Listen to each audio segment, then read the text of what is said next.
earlier on Thursday, Jeff Duncan broke the news that the New Orleans Saints and the state of Louisiana had extended their lease to keep the Saints in the Superdome for another decade. Mrs. Benson, the governor, made that announcement at the Dome earlier today, really as we were starting the show, and Jeff's good enough to join us for a couple of minutes here. Hey, man, thank you. How are you?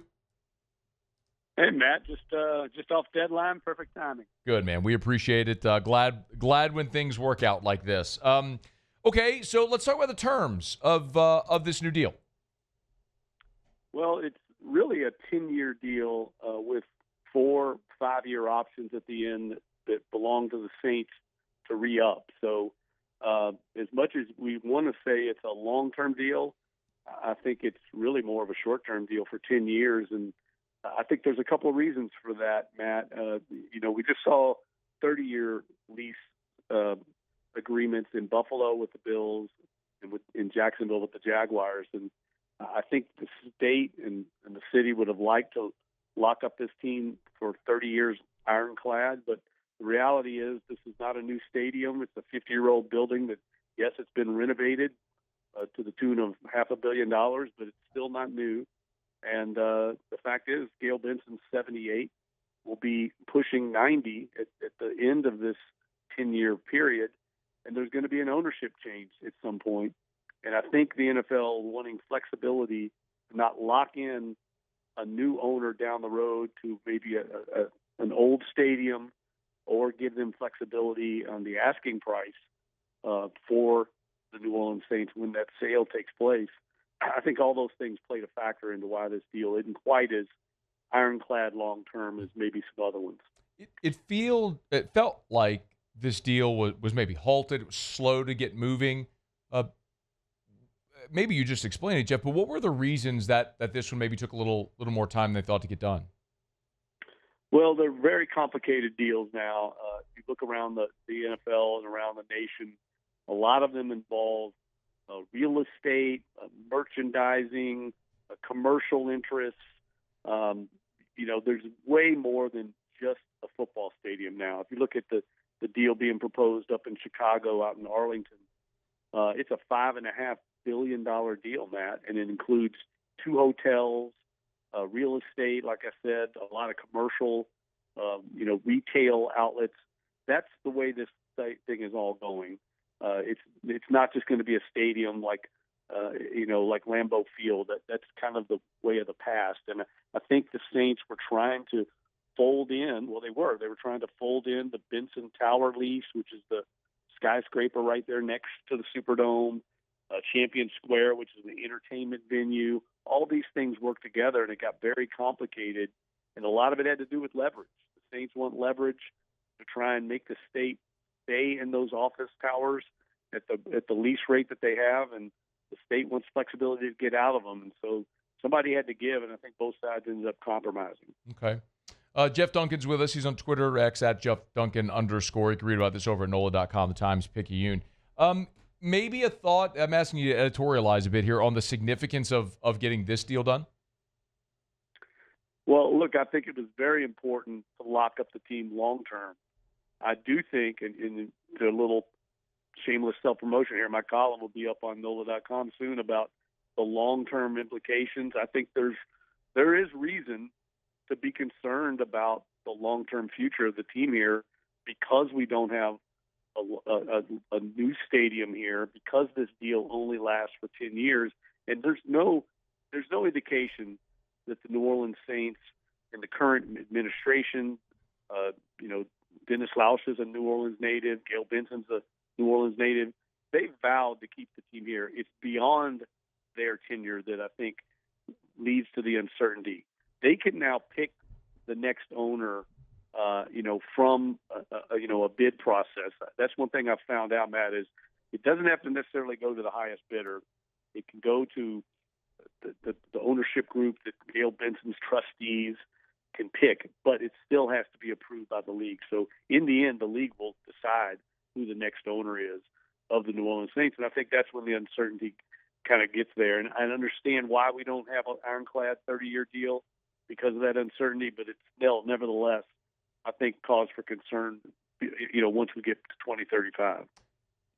Jeff, will Gail Benson sell a team in her lifetime? Or will this be I don't executed think so. after she dies? She's indicated she's going to keep the team till she dies, and has enlisted her, general manager. And that's one of the reasons, a lot of Saints fans, are up in arms about Mickey Loomis and want him out of here. He's not getting fired. I mean, he's one of the trustees that's going to be in charge of picking the next owner of the team. Now, he may be in a different role. I could possibly see that happening, but he's not going to ever be fired from the New Orleans Saints because he's so deeply ingrained in the hierarchy of this organization. Very unique, the role that he's in as far as being entrusted with picking the next owners, along with Dennis Lauscha and Greg Bensel and the rest of the management team. So I think people are kind of barking up the wrong tree trying to get him run out of here. Do we know if there have? Let me ask a more blunt question. I get asked all the time about Todd Graves, who's a billionaire from Louisiana who might be in line. Do we know if there's interest there? I've been told he's extremely interested in owning the New Orleans Saints, but publicly he's never going to say that. He has great respect for Gail Benson and does not want to be seen as a stalking horse or looming over her shoulder in any way. He has too much respect for her and her ownership. But rest assured, he will have to be vetted by the NFL. I mean, the reality is any NFL owner could have a tragedy any day, and they have to be an ownership, group lined up to be vetted to one day potentially own the team. So I assume Todd Graves has already gone through that process or is in the process of doing it. But I think it would take more than just Todd Graves. I think it would take a consortium and a partnership. That's how most of these things work these days. Sure. Just a couple of more, and Jeff Duncan's with us, NOLA.com, the Times-Picayune. If you missed it, the Saints and the state of Louisiana have agreed to a new 10-year lease, keeping the Saints at the Dome in New Orleans with team options for an additional 20 years as we go in 5-year intervals. I know this is significant for the Super Bowl as well. Can you walk us through the particulars there?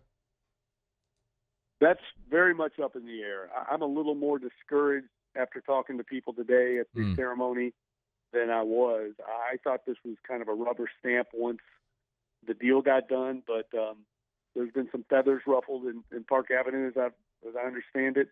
I think that's going to be a very competitive process to try and get that 2031 Super Bowl. And as I understand it, Matt, it's really the only year that the city can host the game until we get all the way out to 2038 because of conflicts with Mardi Gras, the major conventions that are booked. That's the year. So hopefully the NFL sympathizes and recognizes the unique circumstances surrounding this lease agreement and our jam schedule. We have to deal with Mardi Gras where other metro areas don't have to deal with that. Hopefully they understand that. And I know they were very satisfied with this past Super Bowl. But again, it's business, and there's a lot of competition. Chicago, like I said, is going to have a new stadium built around 2030. Would they get a game?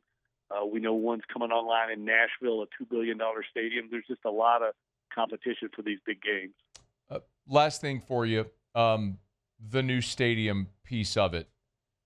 What is the realistic possibility that we see a new stadium adorning the New Orleans skyline? I really believe it's going to come down to the new owner. And I think that's also why this deal is a 10-year deal with 5-year options, because they don't want to lock into the Dome long term. And I think it will require a deep-pocketed owner, like a Todd Graves, frankly, that would have enough money and capital and liquidity to put up money to build. These stadiums now, like I mentioned, are minimum $2 billion. There's no way that Gail Benson can afford that. All of her money is tied up in the value of the team. So it would take a new owner, and I think that's a very real possibility for the new owner, whoever owns this team, say in 2040 or so, to build a new stadium. And I think that's part of why this deal is not quite as long-term and ironclad as we probably all would like. Jeff broke the news, and he's got a column coming soon, as he just told us there at NOLA.com, the Times-Picayune. Be sure to follow him there on Twitter as well, at Jeff Duncan _ at Jeff Duncan _ Always appreciate the time. Thank you. Anytime, Matt. Take care, buddy. All right. It's our pleasure. Hey, thanks so much for watching. Please leave your comments. I love to interact, and be sure to hit the red subscribe button below.